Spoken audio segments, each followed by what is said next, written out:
Capítulo 6. O trabalho do sonho. Consideração à representabilidade. Ocupamo-nos até agora com a investigação dos meios pelos quais os sonhos representam as relações entre os pensamentos oníricos. No curso dessa pesquisa, porém, tocamos mais de uma vez no tópico adicional da natureza geral das modificações por que passa o material dos pensamentos do sonho para fins de formação de um sonho. Aprendemos que esse material, despojado em grande parte de suas relações, é submetido a um processo de compressão, enquanto o que, ao mesmo tempo, os deslocamentos de intensidade entre os seus elementos promovem necessariamente uma transposição psíquica dos valores do material. Os deslocamentos que examinamos até agora mostraram consistir na substituição de alguma representação particular por outra estreitamente associada a ela em algum aspecto, e foram utilizados para facilitar a condensação, na medida em que, por meio deles, em vez de dois elementos, um único elemento intermediário comum a ambos penetra no sonho. Ainda não nos referimos a nenhum outro tipo de deslocamento. As análises nos mostram, contudo, que existe uma outra espécie, e que ela se revela numa mudança da expressão verbal dos pensamentos em causa. Em ambos os casos, há um deslocamento ao longo de uma cadeia de associações, mas um processo de tal natureza pode ocorrer em várias esferas psíquicas, e o resultado do deslocamento pode ser, num caso, a substituição de um elemento por outro, enquanto o resultado em outro caso pode ser o de um elemento isolado ter sua forma verbal substituída por outra. Esta segunda espécie de deslocamento que ocorre na formação dos sonhos tem não apenas grande interesse teórico, como é também especialmente adequada para explicar o aparecimento do fantástico absurdo em que os sonhos se disfarçam. A direção tomada pelo deslocamento geralmente resulta no fato de uma expressão insípida e abstrata do pensamento onírico ser trocada por uma expressão pictórica e concreta. A vantagem e, consequentemente, o objetivo dessa troca saltam aos olhos. Uma coisa pictórica é, do ponto de vista do sonho, uma coisa passível de ser representada, pode ser introduzida numa situação em que as expressões abstratas oferecem à representação nos sonhos o mesmo tipo de dificuldades que um editorial político num jornal ofereceria a um ilustrador. Mas não somente a representabilidade, como também os interesses da condensação e da censura podem beneficiar-se dessa troca.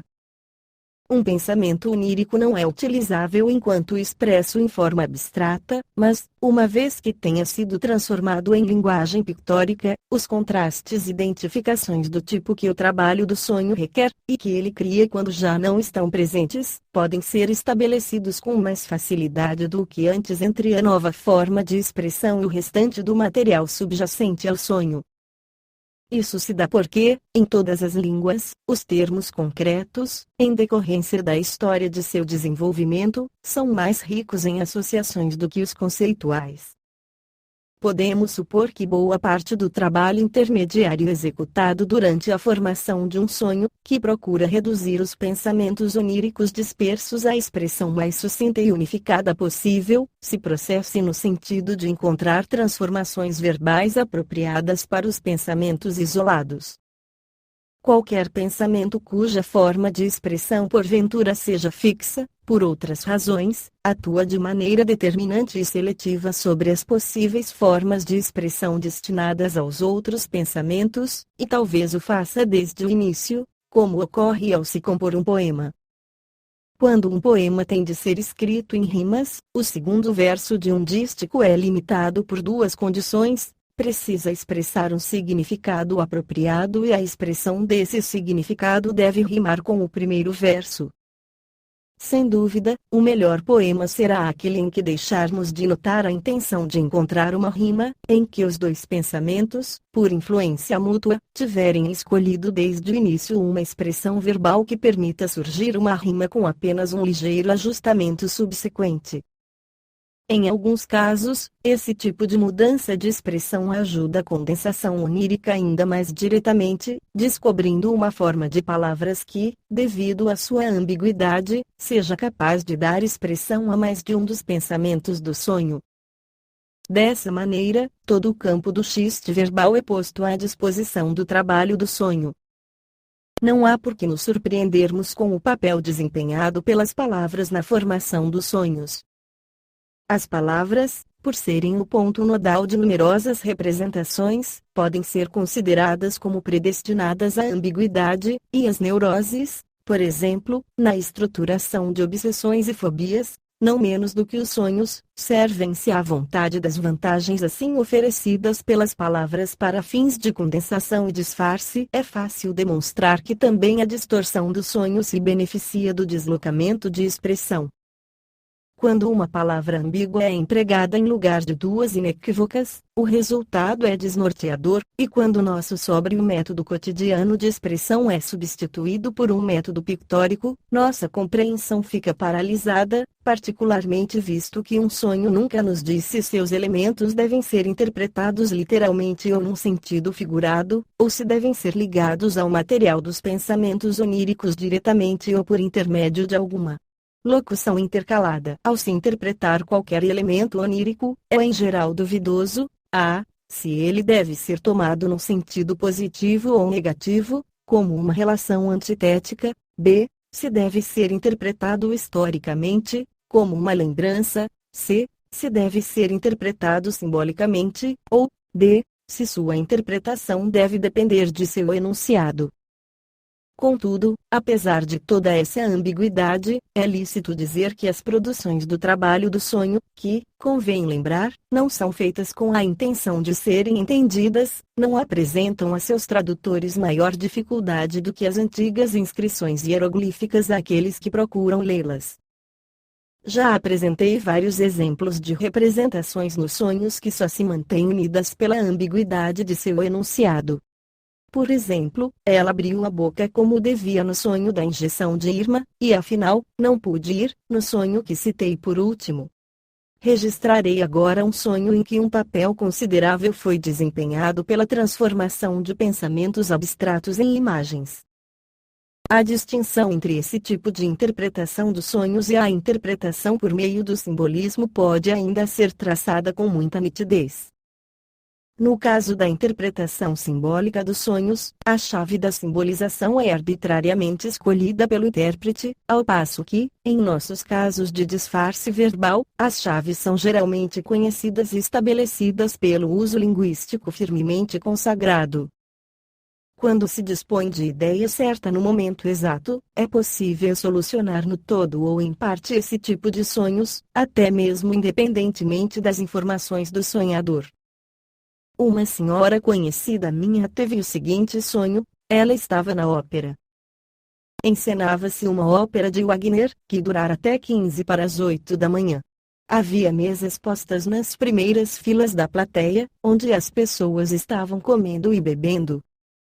Seu primo, que acabara de voltar da lua de mel, estava sentado a uma das mesas com sua jovem esposa, e havia um aristocrata sentado ao lado deles. A mulher de seu primo, ao que parecia, trouxera-o com ela da lua de mel, muito abertamente, como quem trouxesse um chapéu. No meio das poltronas havia uma torre alta, com uma plataforma no topo circundada por uma grade de ferro. Lá em cima estava o maestro, que tinha as feições de Hans Richter.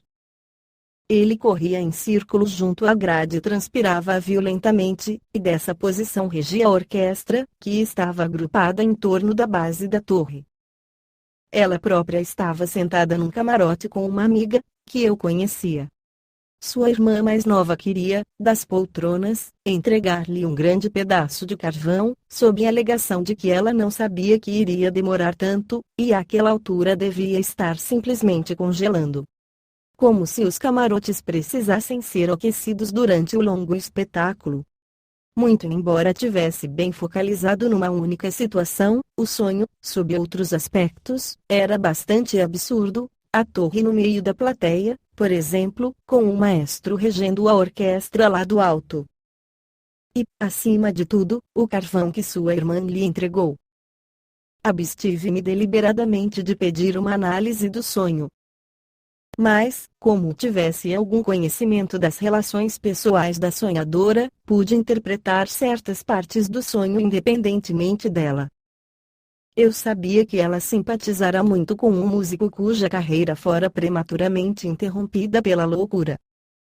Assim, resolvi considerar a torre entre as poltronas em sentido metafórico. Emergiu então a ideia de que o homem que ela queria ver no lugar de Hans Richter erguia-se qual uma torre muito acima dos outros membros da orquestra. A torre poderia ser descrita como uma imagem composta formada por a posição. A parte inferior de sua estrutura representava a grandeza do homem, a grade do topo, por trás da qual ele corria em círculos como um prisioneiro ou um animal enjaulado, o que era uma alusão ao nome do infeliz. Representava seu destino final. As duas ideias poderiam ter se reunido na palavra Narrenturm. Tendo assim descoberto o modo de representação adotado pelo sonho, poderíamos tentar utilizar a mesma chave para solucionar seu segundo aparente absurdo, o carvão entregue à sonhadora por sua irmã. Carvão devia significar amor secreto, Kein Feuer, Kein Kolikane Bremen Sois Auswien Lichlieb, von der Niemand Nichts Weis. Ela própria e sua amiga tinham ficado solteiras alemão Citizen geblieben, literalmente, ficado sentadas. Sua irmã mais nova, que ainda tinha perspectivas de casamento, entregou-lhe o carvão por não ter sabido que iria demorar tanto. O sonho não especificava o que demoraria tanto. Se isso fosse uma história, diríamos a encenação, mas, como se trata de um sonho, podemos tomar a oração como uma entidade independente, decidir que foi empregada de maneira ambígua e acrescentar as palavras até ela se casar. Nossa interpretação do amor secreto é ainda apoiada pela menção ao primo da sonhadora, sentado com a mulher nas poltronas da plateia, pelo romance ostensivo atribuído a esta última. O sonho foi dominado pela antítese entre amor secreto e amor aparente, entre o ardor da própria sonhadora e a frieza da jovem esposa. Em ambos os casos, além disso, havia alguém altamente situado, um termo que se aplica igualmente ao aristocrata e ao músico no qual se haviam depositado tão grandes esperanças. A discussão precedente levou-nos enfim à descoberta de um terceiro fator cuja participação na transformação dos pensamentos do sonho em conteúdo onírico não deve ser subestimada, a saber, a consideração à representabilidade no material psíquico peculiar que os sonhos utilizam, ou seja, na sua maior parte, a representabilidade em imagens visuais. Dentre os vários pensamentos acessórios ligados aos pensamentos oníricos essenciais, dá-se preferência àqueles que admitem representação visual, e o trabalho do sonho não se furta ao esforço de remodelar pensamentos inadaptáveis numa nova forma verbal, mesmo numa que seja menos usual, contanto que esse processo facilite a representação e, desse modo, alivie a opressão psicológica causada pela constrição da ação de pensar. Essa vertedura do conteúdo de um pensamento num outro molde pode, ao mesmo tempo, atender às finalidades da atividade de condensação e criar ligações, que de outro modo talvez não se fizessem presentes, com algum outro pensamento. Quanto a este segundo pensamento, ele já pode ter tido sua forma original de expressão modificada, com vistas a juntar-se ao primeiro a meio caminho. Herbert Silberer apontou uma boa maneira de observar diretamente a transformação de pensamentos em imagens no processo de formação dos sonhos e, assim, estudar isoladamente esse fator do trabalho do sonho. Quando, achando-se num estado de fadiga e sonolência, ele se impunha alguma tarefa intelectual, verificava que, muitas vezes, um pensamento lhe escapava e em seu lugar surgia uma imagem, que ele então podia reconhecer como um substituto do pensamento. Silberer descreve esses substitutos com o termo não muito apropriado de autos simbólicos. Citarei aqui alguns exemplos do artigo de Silberer e terei oportunidade, em virtude de certas características dos fenômenos em pauta, de voltar a eles posteriormente. Exemplo 1. Pensei em ter de revisar um trecho irregular num ensaio. Símbolo. Vi-me aplainando um pedaço de madeira. Exemplo 5. Eu me esforçava por convencer-me do objetivo de certos estudos metafísicos que me propunha fazer. Seu objetivo, refleti, era o esforço de conquistar formas de consciência e camadas de existência cada vez mais elevadas na busca dos fundamentos da existência. Símbolo. Eu estava empurrando uma longa faca por baixo de um bolo, como se quisesse levantar uma fatia. Interpretação. Meu movimento com a faca significava meu esforço de conquista em questão. Eis a explicação do simbolismo. Vez por outra, cabe a mim nas refeições cortar um bolo e distribuir as porções. Realizo essa tarefa com uma faca longa e flexível, o que exige algum cuidado. Em particular, levantar habilmente as fatias depois de terem sido cortadas traz certas dificuldades. A faca deve ser empurrada cuidadosamente por baixo da fatia, correspondente ao lento esforço de conquista para chegar aos fundamentos. Mas há ainda um simbolismo nessa imagem, pois o bolo do símbolo era um bolo dobos, um bolo com diversas camadas através das quais, ao cortá-lo, a faca tem de penetrar as camadas da consciência e do pensamento. Exemplo 9. Eu perder o fio da meada numa cadeia de ideias. Tentei reencontrá-lo, mas tive de admitir que o ponto de partida me escapara completamente. Símbolo. Parte de uma matriz de linotipo com as últimas linhas caídas. Em vista do papel desempenhado pelos xistes, citações, canções e provérbios na vida mental das pessoas cultas, estaria em total acordo com nossas expectativas que esses tipos de disfarce fossem utilizados com extrema frequência para representar os pensamentos do sonho. Qual é, por exemplo, num sonho, o significado de diversas carroças, cada qual repleta de uma espécie diferente de legume? Elas representam um contraste desejado com Kraut de Rubem, literalmente, couves e nabos, isto é, com de pernas para o ar, e portanto, com desordem. Surpreende-me que esse sonho só me tenha sido relatado uma vez só. No caso de alguns temas emergiu um simbolismo onírico universalmente válido, com base em alusões e substitutos verbais genericamente conhecidos. Além disso, boa parte desse simbolismo é partilhada pelos sonhos com as psiconeuroses, as lendas e os usos populares. De fato, ao examinarmos o assunto mais detidamente, devemos reconhecer o fato de que o trabalho do sonho nada faz de original ao efetuar essas substituições.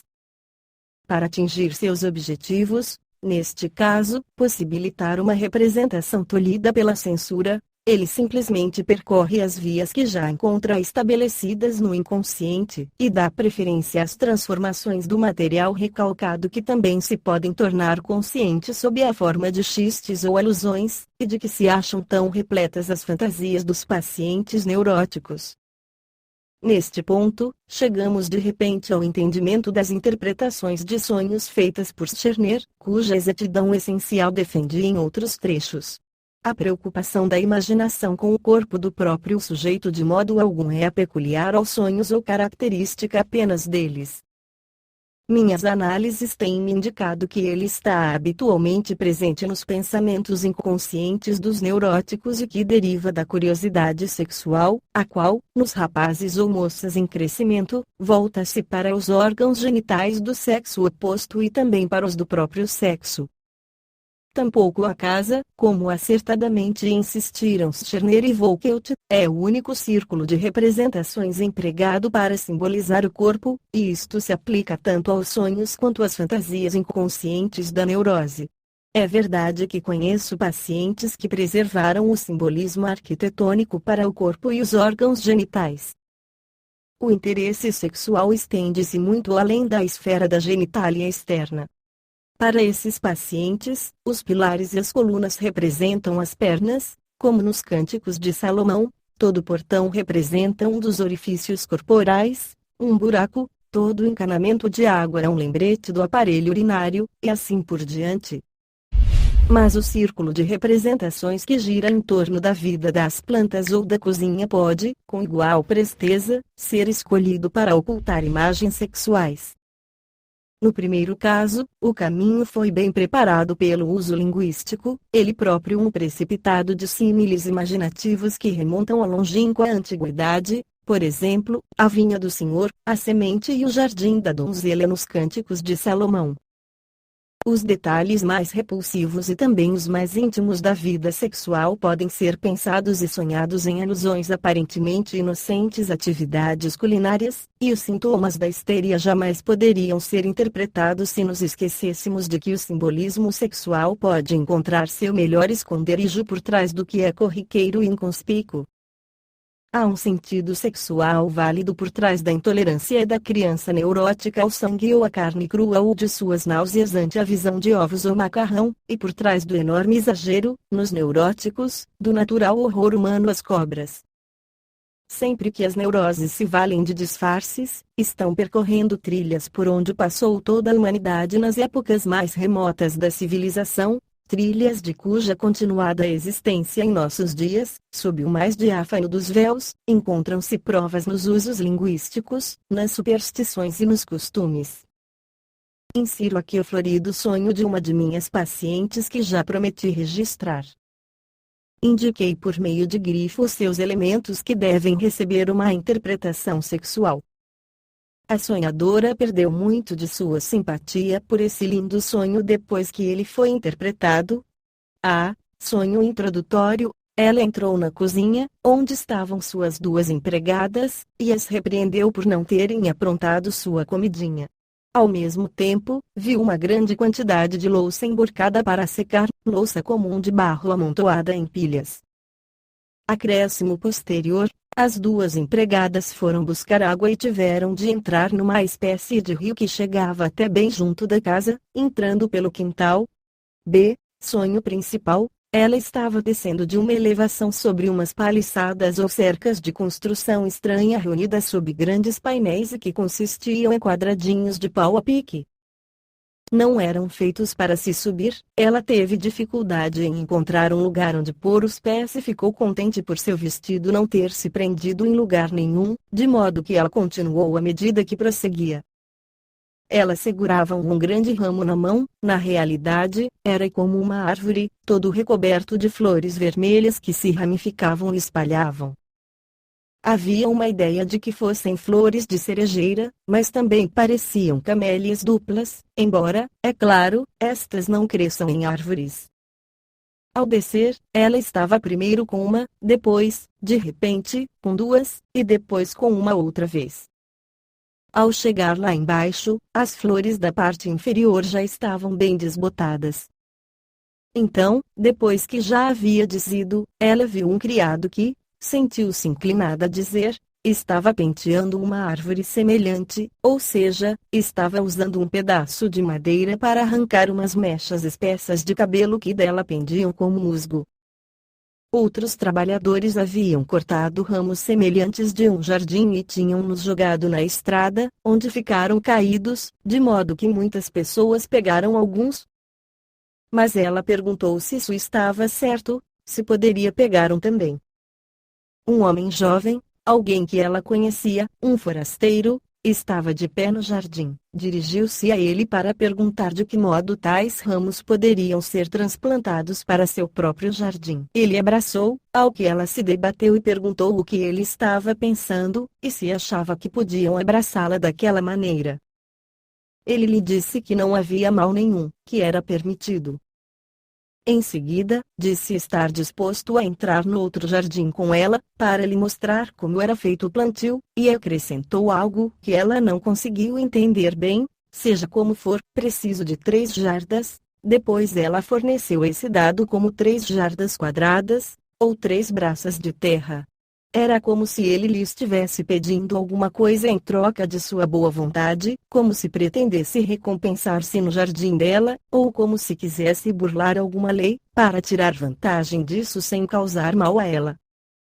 Se ele realmente lhe mostrou algo, ela não tinha nenhuma ideia. Esse sonho, que expus em virtude de seus elementos simbólicos, pode ser descrito como biográfico. Tais sonhos ocorrem com frequência durante a psicanálise, mas talvez sejam bastante raros fora dela. Naturalmente, disponho desse tipo de material em profusão, mas relatá-lo nos envolveria muito profundamente num exame das condições neuróticas. tudo leva à mesma conclusão, a saber, que não há necessidade de se presumir a operação de qualquer atividade simbolizadora peculiar da mente no trabalho do sonho, mas sim que os sonhos se servem de quaisquer simbolizações que já estejam presentes no pensamento inconsciente, por se ajustarem melhor aos requisitos da formação do sonho, em virtude de sua representabilidade, e também, em geral, por escaparem da censura.